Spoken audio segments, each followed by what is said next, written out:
Yeah, I'll react to that, sure. All right, guys, part 12. Battle of Cannae, or what is... Am I saying that wrong again? It's the chapter 2 of this part 3 series at the end of this part, of this 13-part series. All right. If you're new to the channel, hello, my name is Connor. I like to learn about history through YouTube recommendations. The original link to the video, top of the description below, right below that. Link to the Discord. Love for you to join. Click on it. Send you right over there. Also, my second channel link will be right below that, where I am doing more of the comedy reactions and, sports, stuff like that. Sports that aren't that popular in the U.S., but a lot of comedy stuff too, and other random stuff. So yeah, I'd love for you to subscribe over there as well. Let's do it. I would very much recommend watching the previous episode, since these are all kind of, one of 3 parts. But that's up to you. Let's go. I said all the things. If you're not ready to learn, there's the door. You're in the wrong class. Get out. All right, let's go. Okay. Hey guys, the Battle of Cannae has 3 chapters. Cannae. If you missed the previous one, you can find it here. Left on a cliffhanger.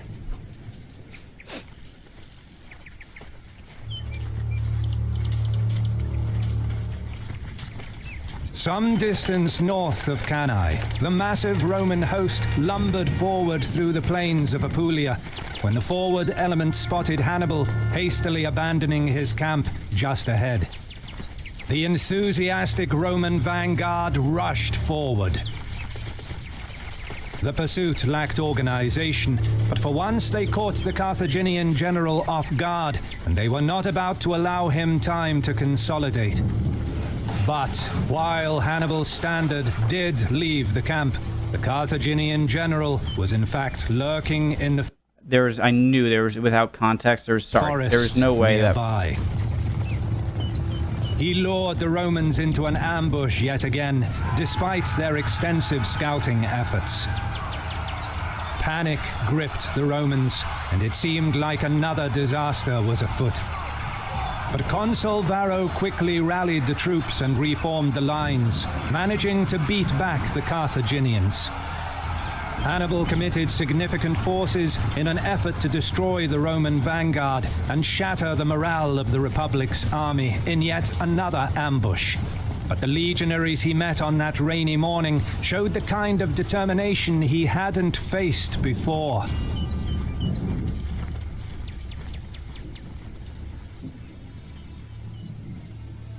And as a fan of our channel, you should definitely check out our friends over at Curiosity Stream, anything to help my out personal favorite channel. streaming service that features thousands of documentaries geared towards the lifelong quest to learn, explore, and understand. I've been subscribed to Curiosity Stream for over 2 years now, and I can highly recommend their history documentaries, car noises you might which hear. features topics from ancient, medieval, and more modern times. And I got a window open right there. As our subscribers, you get free access to the entire library of documentaries on Curiosity Stream. Click on the link in the description and register with the code HistoryMarsh to get 30 days of free unlimited access to thousands of documentaries on Curiosity Stream. And by registering, you'll also be supporting our channel.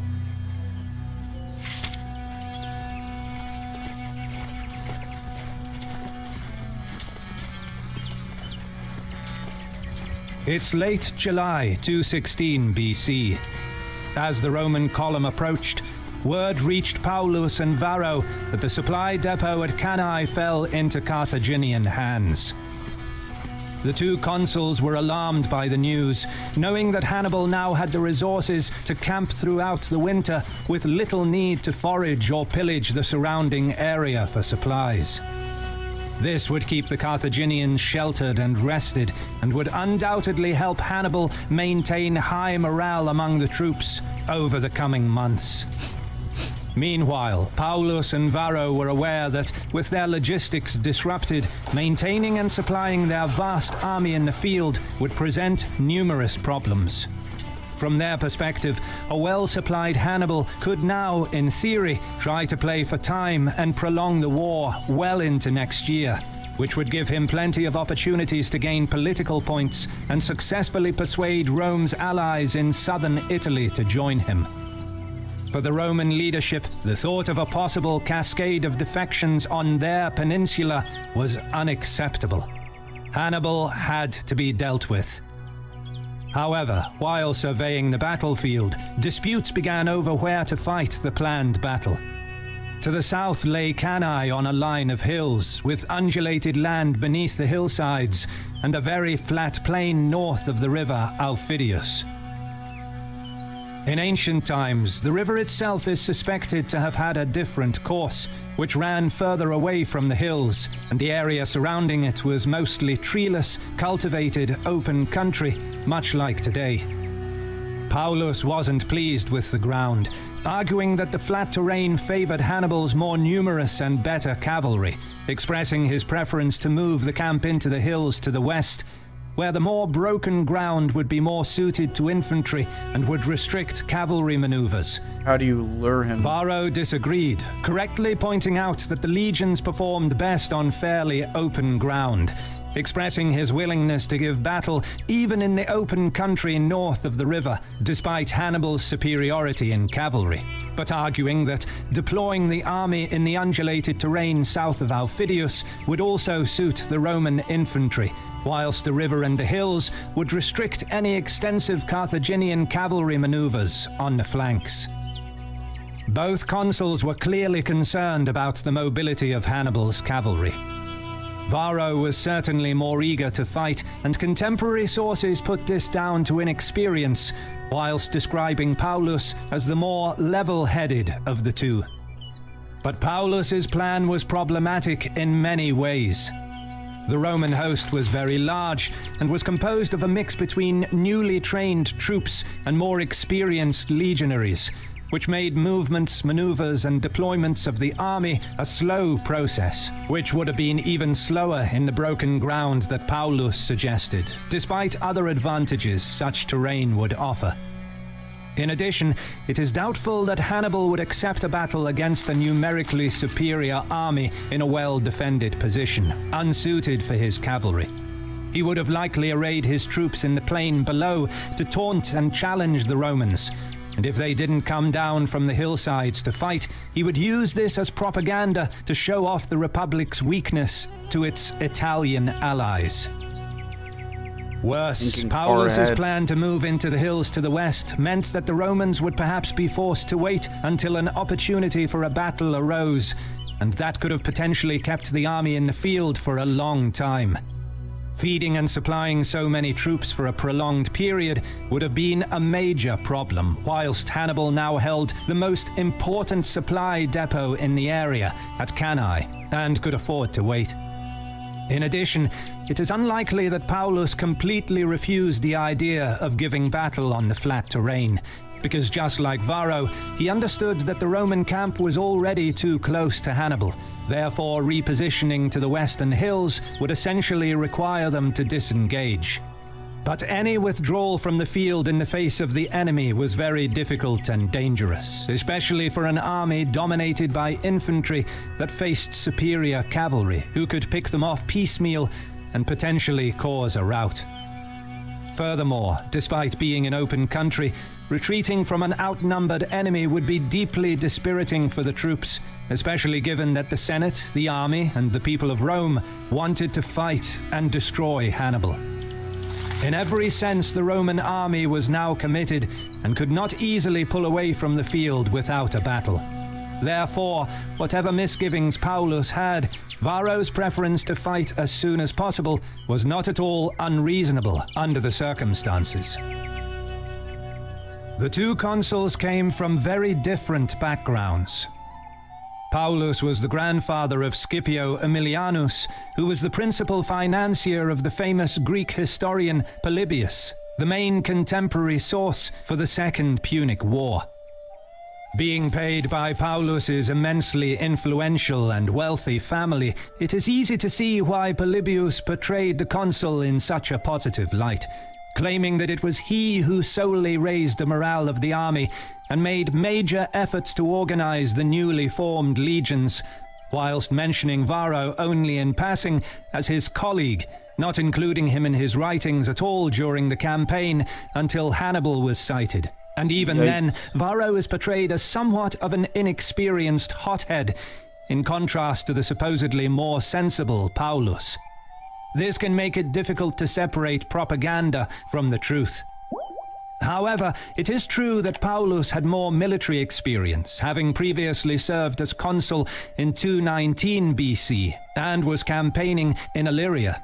But after being involved in a scandal with the distribution of war plunder, he was keen to avoid further stains on his reputation during his second consulship in 216 BC, which may have been part of the reason for his cautiousness prior to the battle.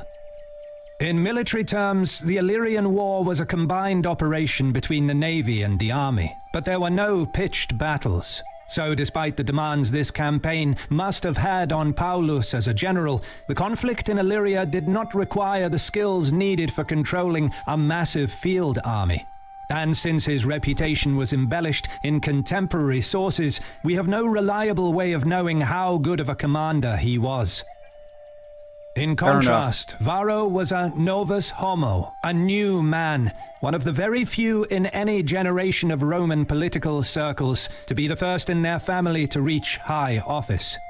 Contemporary sources further smear him by describing his ancestry as humble and poor, claiming that his father was a butcher and that Varro himself worked in the shop during his youth. So that is seen as a bad thing at this time? A butcher, and that Varro himself worked in the shop during his youth.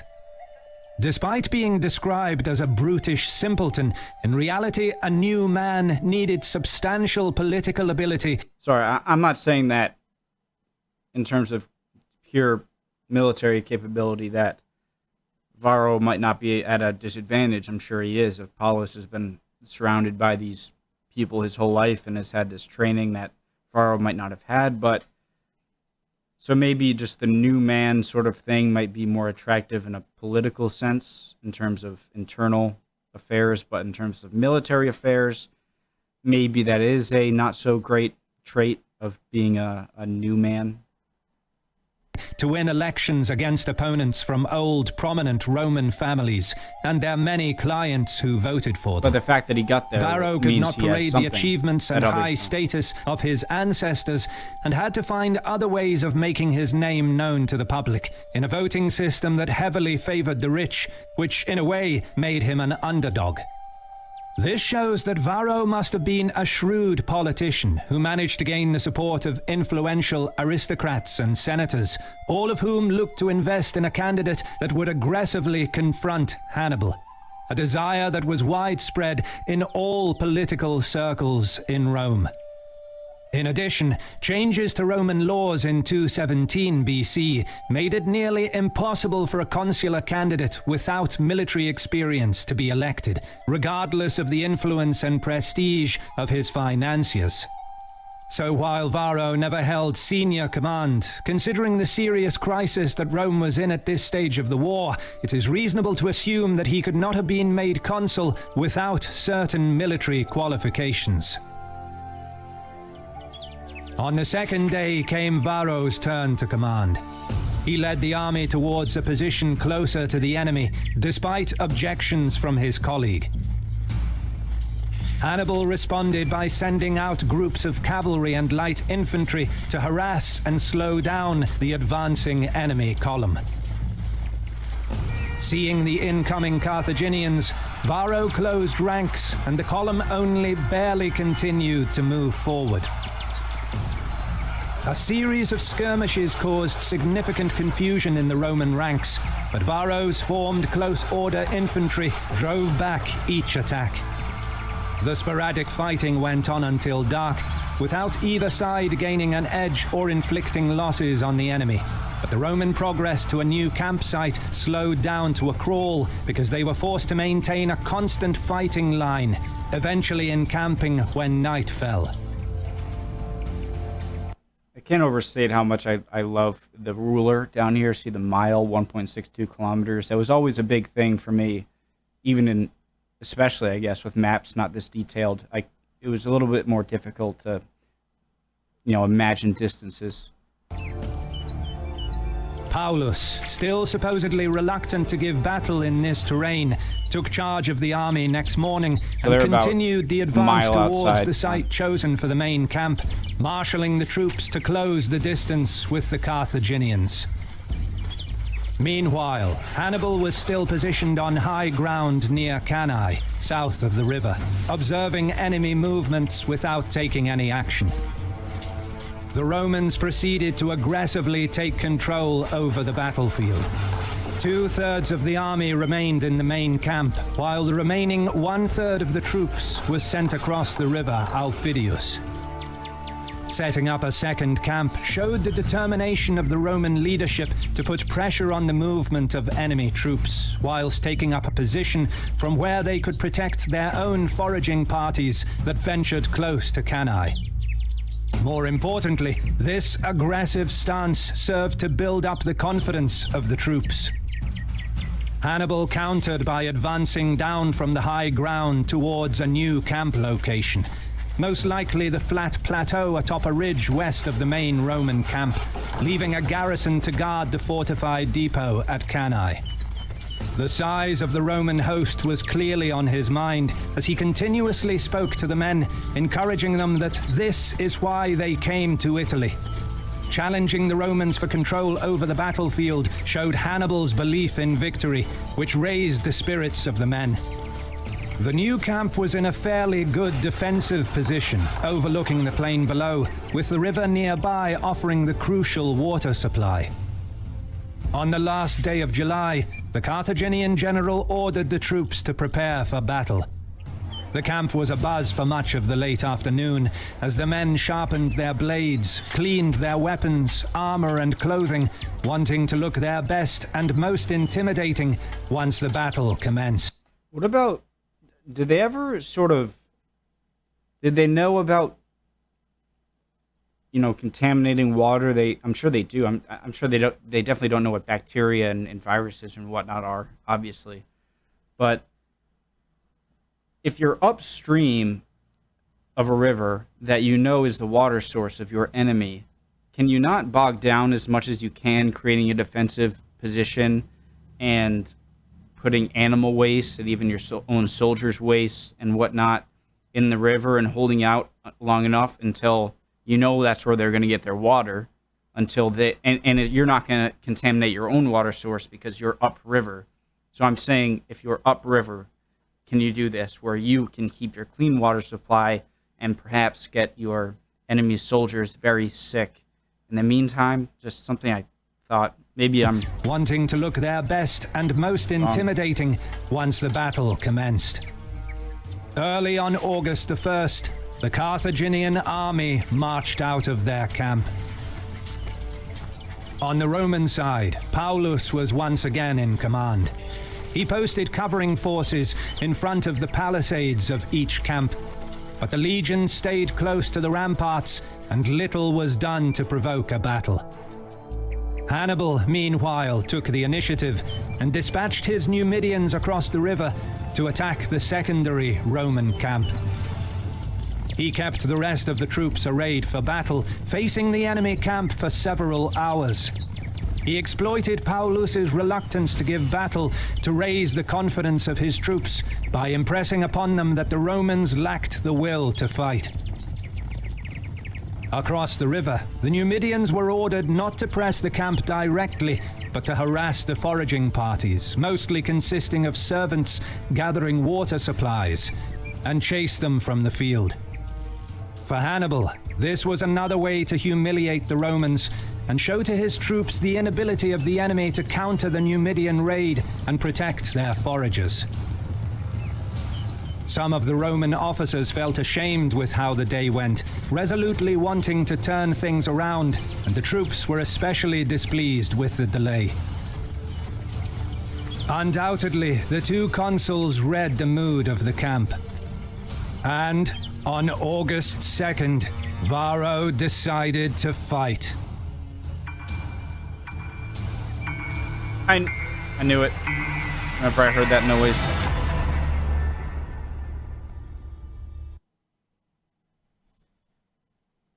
was like coming October or whatever, but this is last year, of course. All right. Awesome. Doing the next episode, last episode of the series.